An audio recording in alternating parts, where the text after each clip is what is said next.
मित्रांनो नमस्कार. आपण काल जवळपास नाही तर काल आपण 3 गणपती बाप्पांचं दर्शन घेतलंय. त्याच्यामध्ये पहिला आपला होता ओझरचा, त्याच्यानंतर दुसरा लेण्याद्रीचा आणि तिसरा रांजणगावचा संध्याकाळी 6 वाजता माझं दर्शन झालेलं होतं. आणि इथून माझा खरं तर थेऊरला जाण्याचा विचार होता काल संध्याकाळी, पण मात्र काल जरा जास्त थकवा आलेला होता आणि म्हणून मग आपण काल काही थेऊरला गेलो नाही. रांजणगावमध्येच आपण मुक्काम केलेला होता. आणि आता सकाळचे वाजलेले आहेत 5:45 आणि आपण ठीक 6 वाजता आता इथून निघणार आहोत. मित्रांनो नमस्कार. आता आपण थेऊरसाठी या ठिकाणाहून निघतोय. चला बोला गणपती बाप्पा मोरया. चला निघूया.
फायनली दुसऱ्या दिवशी सकाळी आपण आता निघालो आहेत चौथ्या आपल्या गणपती बाप्पाच्या दर्शनासाठी.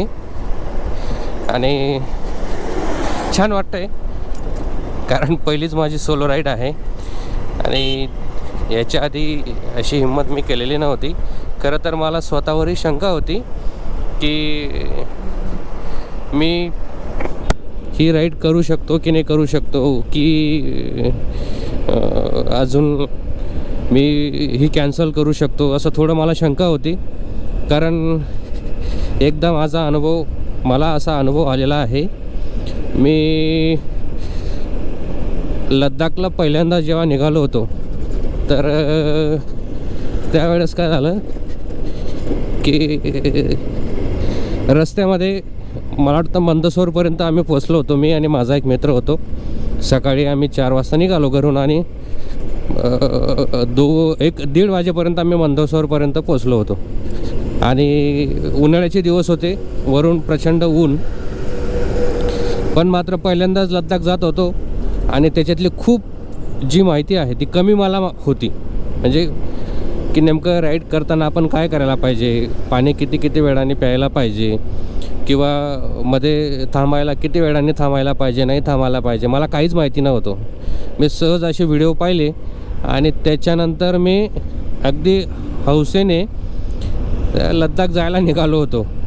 तर त्याच्यामुळे काय झालं की माझ्याकडनं पाणी कमी पिलं गेलं, खूप कमी पिलं गेलं पाणी. आणि वरून ऊन होतं, खूप गरम होत होतं, त्यात रायडिंग जॅकेट अंगात होतं आणि त्याच्यामुळे ते जास्त अजून त्रास होत होता. तर दुपारी मंदसौरच्या पुढे आम्ही जेवायला थांबलो आणि तिथून मला थोडा त्रास सुरू व्हायला लागला, माझा जीव घाबरायला लागला. आणि मग तिथल्या डॉक्टरांना मी दाखवलं होतं. तर माझी BP वाढलेली होती कारण पाणी कमी पिलं गेलं होतं. आणि त्याच्यामुळे मग तो बोलला की तुम्ही पाणी कमी पिल्यामुळे शरीरातलं जे रक्त आहे तर ते थोडं मला वाटतं गोठतं किंवा त्याचा पातळपणा कमी होतो आणि त्याच्यामुळे मग असा त्रास होतो. तर त्यांनी मला सजेशन दिलं होतं की शक्यतोवर तुम्ही पुढे जाऊ नका, कारण पुढे जर अजून जास्त त्रास तुम्हाला झाला तर तुम्हाला प्रॉब्लेम होईल. आणि म्हणून मग मी आणि माझा मित्र मंदसौरहून परत वापस आम्ही घरी आलो होतो धुळ्याला. आणि मग म्हणजे मनात खूप खंत होती की मी परत वापस आलो रस्त्यामधून. आणि काही मित्र थोडं त्यांना तो हसण्याचा विषय झाला होता. ठीक आहे. तर आणि मग 2023मध्ये मी जाण्याचं ठरवलं. आणि त्याच्या आधी मात्र मी बरेचसे जे लोक लद्दाखला बाईकने जाऊन आलेले आहेत तर त्यांचे बरेच लोकांचे मी व्हिडिओ पण पाहिले, बरीच माहिती काढली आणि मग त्यानुसार स्वतःला प्रिपेअर केलं. आणि मग त्याच्यानंतर 2023मध्ये धुळ्यातला मी आणि माझा एक मित्र आणि पुण्याहून माझे 2 मित्र असे आम्ही 4 लोक लद्दाखला गेलो होतो. आणि सक्सेसफुली आम्ही ती जी राईड आहे तर ते आम्ही करून वापस आलो होतो. तर हे खूप महत्त्वाचं आहे की जेव्हा आपण राईडला निघतो तर त्याची माहिती आपल्याकडं असायला हवी. ती जर नसली तर मात्र बऱ्याचदा आपले जे आहेत तर ते हाल होतात.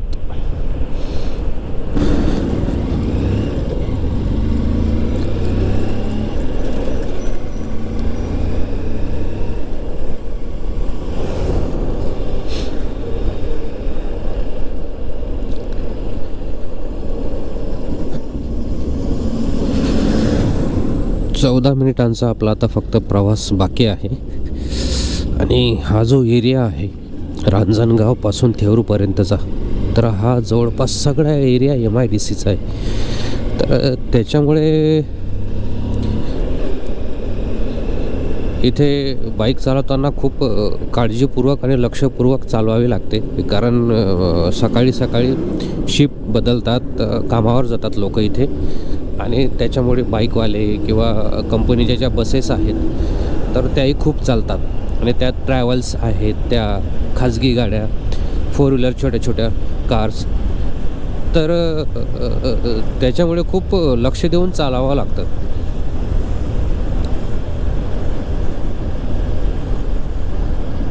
आता इकडे ट्रॅफिक कमी झाली. मागे मी तुम्हाला आता बोललो की खूप ट्रॅफिक होती, तिथून आपण निघालो. पण परत अजून MIDCच्या बऱ्याच कंपन्यांचा भाग लागला आणि तिथे परत ट्रॅफिक वाढली होती. आणि अजूनही आपण पाहू शकतो की अजूनही आपण MIDC एरियामधूनच चालू आहोत, तिकडनंच जात आहोत. तर पण इकडे आता वाहनं कमी झालीत, मागे खूप वाहनं होती.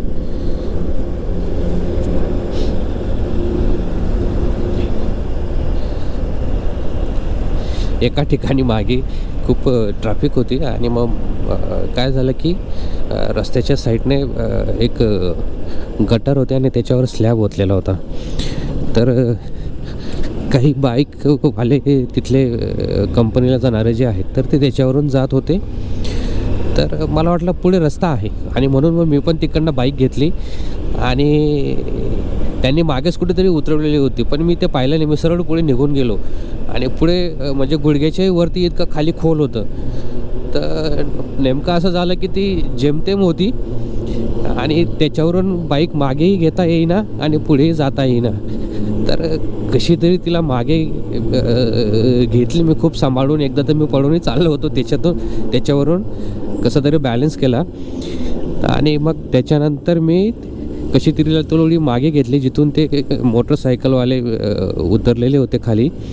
आणि तिथून मग मी हळूच बाईक खाली उतरवली आणि मग पुढे निघालो. तर त्याच्यामुळे हे असे प्रयोग करतानाही थोडं लक्षपूर्वक करावे लागतात. आणि मी ते त्यांच्या मागणं निघण्याचा प्रयत्न केला आणि मीच तिथे फसून गेलो.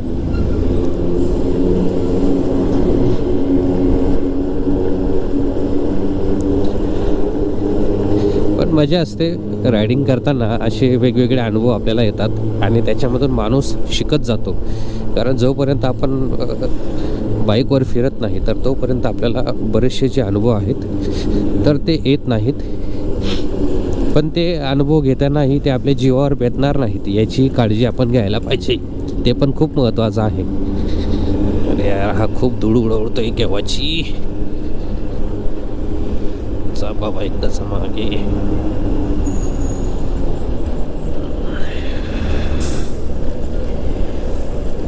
ओय ओय ओय ओय, रुक जा भाई.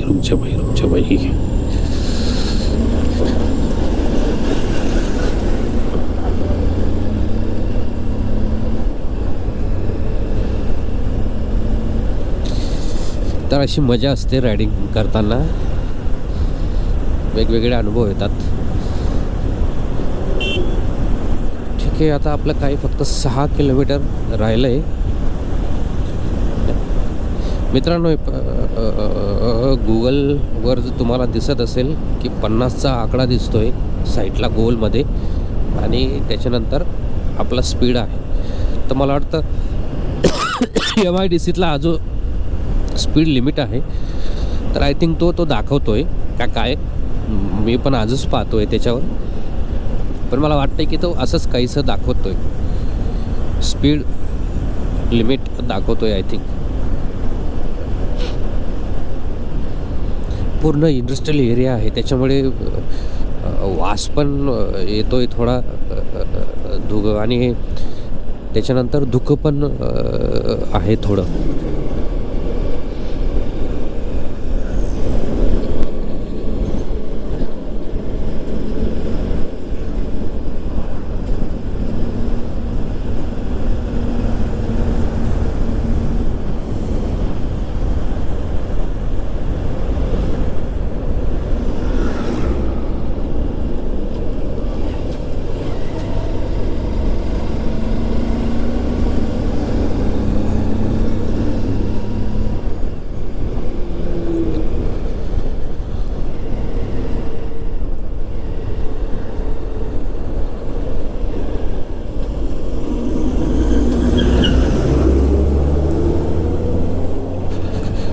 मित्रांनो, फायनली आपण थेऊरमध्ये येऊन गेलो आहोत, आणि आता आपण मंदिराकडे जातो आहे.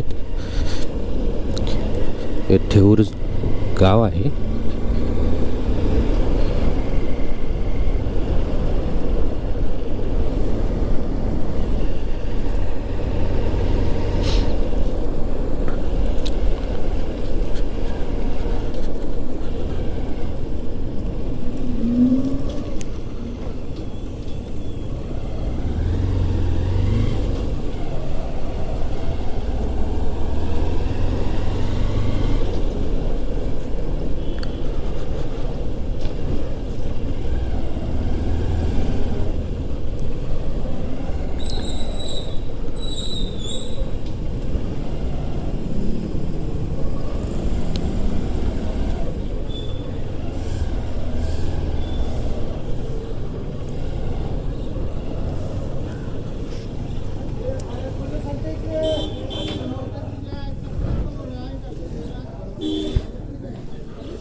मित्रांनो, थेऊरच्याही बाप्पाचं दर्शन आपलं आता झालेलं आहे, आणि आता पुढच्या डेस्टिनेशनला आपण इथून निघूया.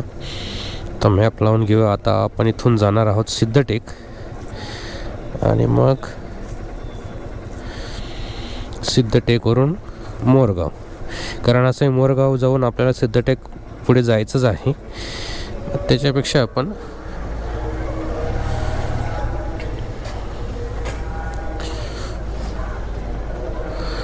आधी सिद्धटेकला जाऊया, आणि मग तिथून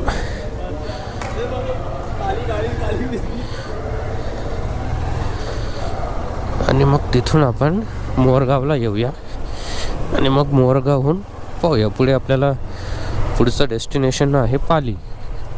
ही 2 गणपती बाप्पांचं दर्शन घेतल्यानंतर पुढचं जे आहे आपलं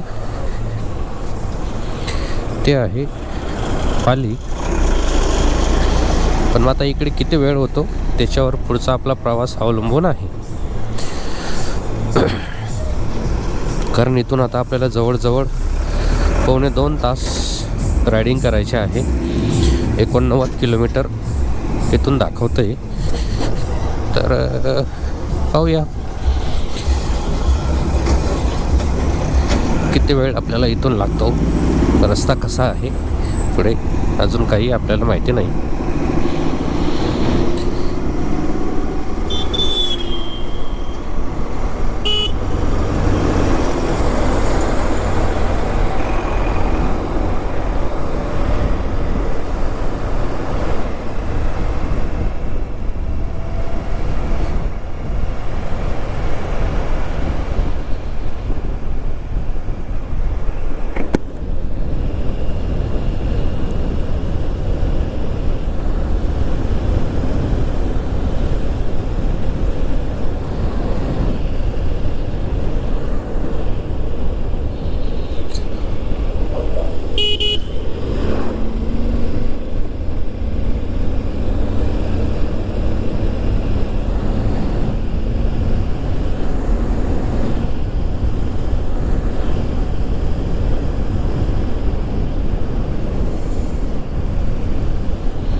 मित्रांनो, छान आता सूर्योदय होतोय.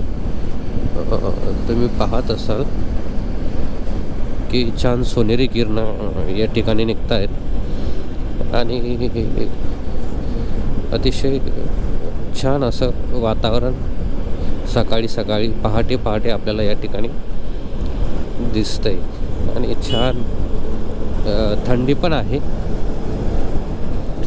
तर थंडीमुळे हे वातावरण अजून जरा प्रसन्न आहे. खूप नाही आहे, थंडी पण आहे, गारठा जाणवतोय अंगाला.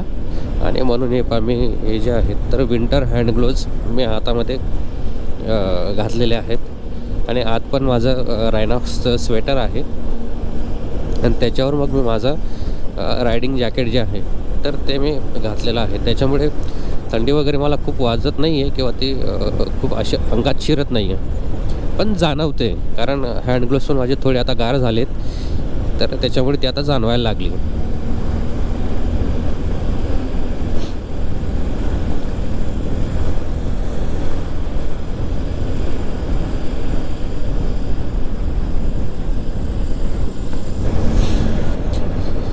मित्रांनो, प्रचंड ट्रॅफिक आहे या रस्त्याला.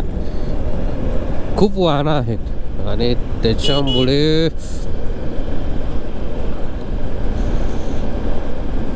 खूप गर्दी आहे आज या रस्त्याला.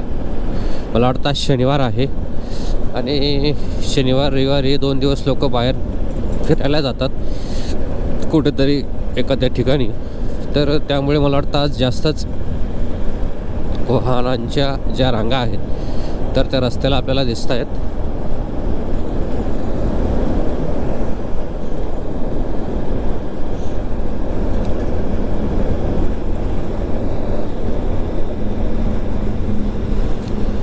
हा मुंबई सोलापूर हायवे आहे.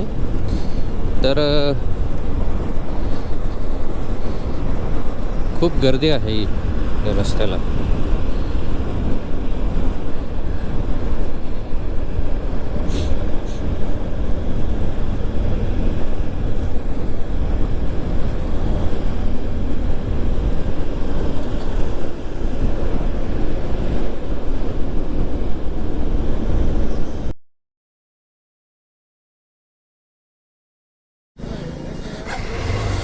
मित्रांनो, आपण आलो तो सिद्धटेकला. आता इथून निघतोय. ॲक्च्युअलमध्ये मध्येच कॅमेरा बंद पडलेला होता. चला निघूया आता. चला दादा, थँक्यू. चला, गणपती बाप्पा मोरया. मित्रांनो, आपले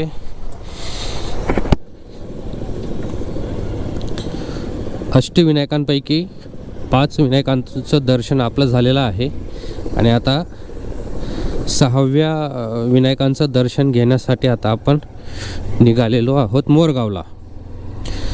तर अरे नेमकं बंद पडलं.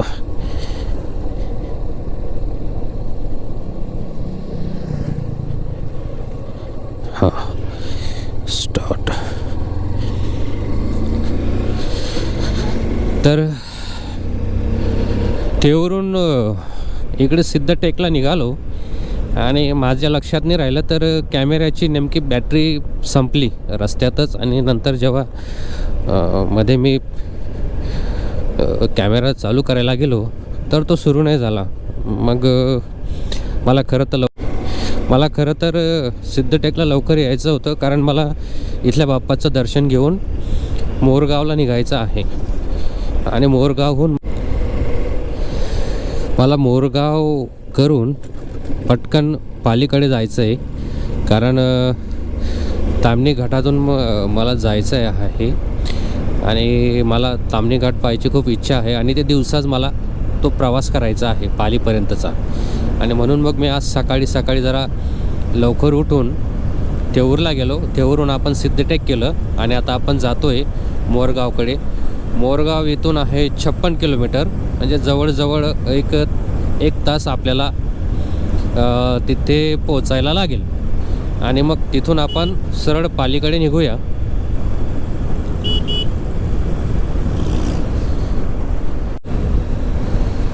मित्रांनो, हा सिद्धटेकवरून आता आपण मोरगावला जातानाचा रस्ता आहे. तर अतिशय छान असं इकडे वातावरण आहे. सगळी शेती आजूबाजूची हिरवीगार आहे आणि बहुतेक सगळ्या शेतांमध्ये आपल्याला या ठिकाणी ऊस दिसतोय आणि वातावरण ते इतकं सुंदर आहे की काय सांगू तुम्हाला मी. खूप छान वातावरण आहे, मस्त वाटतंय.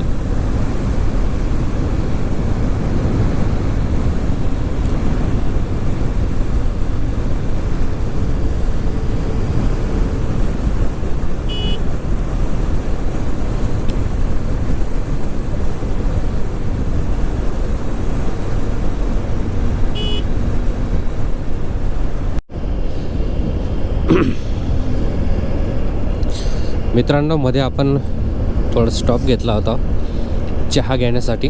मस्त चहा घेतला, चेहऱ्यावर पाणी मारलं, थोडा आळस येत होता अंगात आणि मग आता आपण परत चालू केलं आहे. आपल्याला जायचं आहे आता मोरगाव बाप्पाच्या दर्शनाला. 30 किलोमीटर अजून बाकी आहे अंतर. एक पाऊण तासात आपण तिथे पोचू.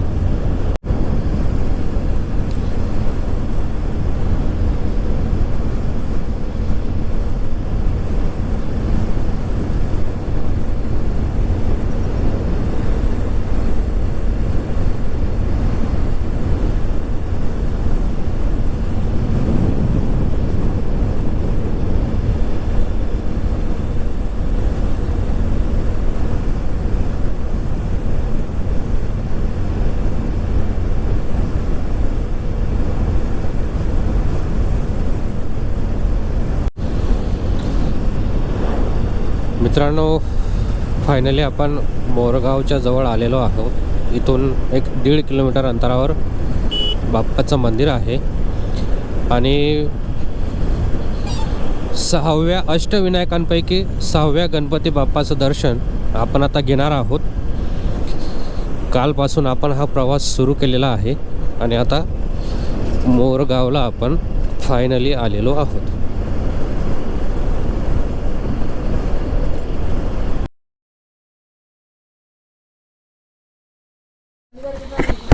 मित्रांनो, मोरगावचं बाप्पाचं दर्शनही आपलं झालेलं आहे आणि आता आपण आपल्या पुढच्या बाप्पाच्या दर्शनासाठी निघालो आहेत पालीला. मोरगावहून पालीचं डेस्टिनेशन आहे 178 किलोमीटर आणि वेळ दाखवते 4.5 तास जवळजवळ. तर आपले 6 अष्टविनायकांचं दर्शन आता पूर्ण झालेलं आहे आणि आता आपण निघालो आहे इथून पालीला. मित्रांनो, आता आपण जेजुरीला पोचलो आहोत. मोरगावहून येताना जेजुरी लागतं. तर आता आपण जेजुरीला आलो आहेत. जेजुरीमध्ये आहोत आता, श्री क्षेत्र जेजुरी खंडारायाचं. आता इथून पुढे आपण पालीकडे जाणार आहोत.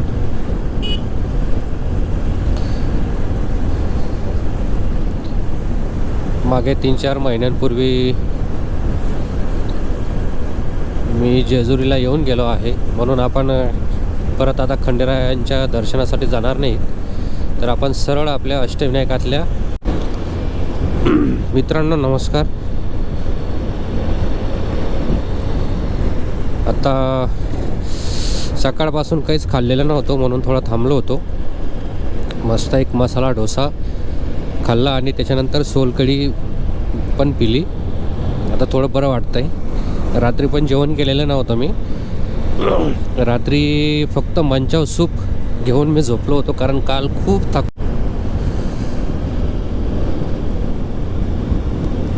आपण आता पुण्याच्या जवळ आहोत आणि पुणे शहराकडे जाताना एक घाट लागतो, तर त्या घाटामध्ये आता आपण आहोत.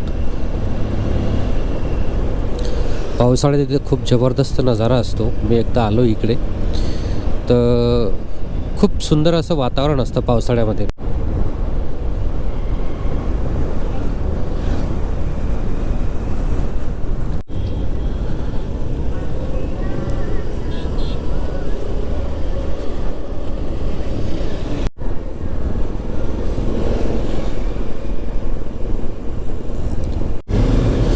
मित्रांनो, आता आपण कात्रज जवळ आहोत आणि ट्रॅफिक बघा किती भयंकर आहे. बऱ्याच वेळपासून अशाच ट्रॅफिकमध्ये मी फसलेलो आहे आणि अजूनही ट्रॅफिक काही जायला तयार नाही, संपायला तयार नाही आहे अजूनही. मित्रांनो, आता आपण पुण्यात पाषाण या ठिकाणी आहोत आणि तिकडून आता आपण भूगाव भूगाव भूगाव भूगाव भूगाव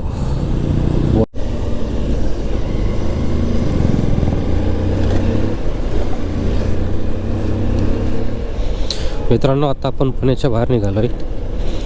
प्रचंड ट्रॅफिक होती. 2 तासापासून जवळजवळ आपण अडकलेलो होतो. जे इतकं भयानक ट्रॅफिक होती की अक्षरशः हात आणि पाय धो. मित्रांनो, आता आपण मुळशीच्या पुढे आहोत. पुणे जिल्ह्यातील मुळशी तालुका. तर तुम्ही पाहू शकता आजूबाजूला सह्याद्रीच्या ज्या डोंगर रांगा आहेत तर ते आपल्याला इथं पाहायला मिळत आहेत.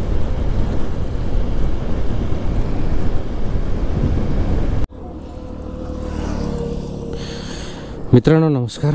आपण चहा घ्यायला थांबलेलो होतो कारण की बराच वेळ झाला आपण चहा घेतलेला नव्हता.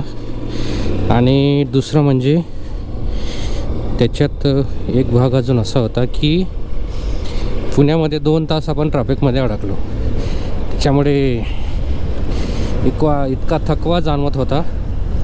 त्यामुळे मग आता पाणी घेतलं, पाणी पिलं आणि मस्त एक चहा पण घेतला. आणि आता आपण जातो आहे. अजून आपले 79 किलोमीटर जे अंतर आहे तर ते आपल्याला अजून कापायचं आहे. पाली अजून 79 किलोमीटर इथून बाकी आहे. आणि आता आपण मुळशीच्या पुढे आहोत, म्हणजे मुळशी तालुक्यामध्ये आहोत. आणि आजूबाजूला जर आपण पाहिलं तर इथे आपल्याला या ज्या सगळ्या सह्याद्रीच्या डोंगर रांगा आहेत तर ह्या आपल्याला इथे पाहायला मिळतात. आणि ट्रॅफिकमध्ये काय झालं की नेमकं कॅमेराची जी बॅटरी आहे तर तिचा चार्ज पूर्ण संपलेला होता, 0 झालेली होती. त्याच्यामुळे पुण्यातली ट्रॅफिक तुम्हाला दाखवता आली नाही मला. आता पुढे जेव्हा आपण घाटात लागू तर तेव्हा तुम्हाला मी घाट दाखवेल.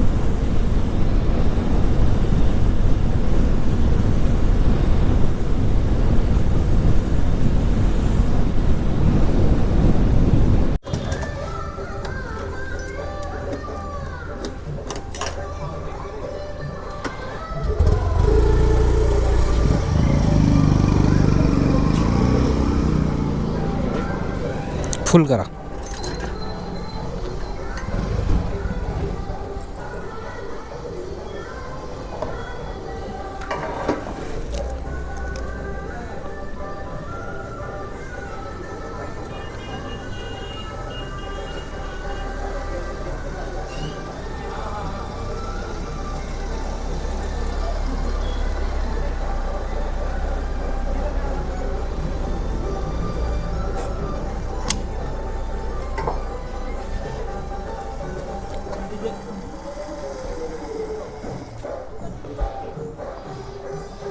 Thanks. Watch next video.